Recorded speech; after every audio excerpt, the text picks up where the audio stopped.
আসসালামু আলাইকুম। কেমন আছেন দর্শক? আজকে আমি যে জায়গায় দাঁড়িয়ে রয়েছি এটি মূলত একটি বটবৃক্ষ।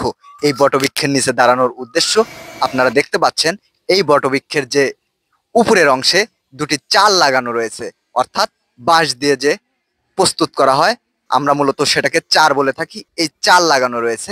মূলত এই চারটা কেন লাগানো হয়েছে, কি কারণে লাগানো হয়েছে, আমরা প্রথমে এই বিষয়টাকে বুঝতে পারিনি।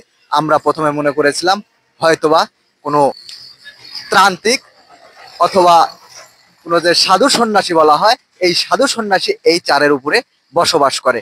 আমরা দীর্ঘ সময় এই জায়গায় অপেক্ষা করার পরেও কাউকে না পাওয়ার পরে বিকেলের মুহূর্তে আসার পরে দেখলাম এখানে মূলত কিছু টিকটকার এবং ইউটিউবার কন্টেন্ট ক্রিয়েটররা যারা রয়েছেন তারা মূলত এই জায়গায় আসতেছে এবং এর উপরে ফটো সেশন করছে বা বিভিন্ন যে টিকটক এগুলো বানাচ্ছে।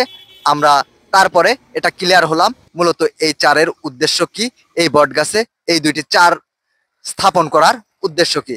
আমরা কথা বলবো দুই একজনের সঙ্গে, জানার চেষ্টা করব মূলত আমরা যে তথ্যটা পেয়েছি এটি সঠিক ছিল কিনা। আসসালামু আলাইকুম ভাইয়া, কেমন আছো? ওয়ালাইকুম আসসালাম, আলহামদুলিল্লাহ ভালো।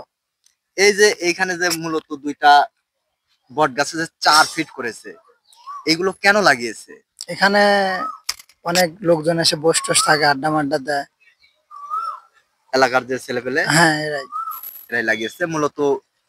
এখানে বস টস থেকে সময় টময় দেয় বিকাল বেলা, এই জন্য চারটা লাগানো হয়েছে।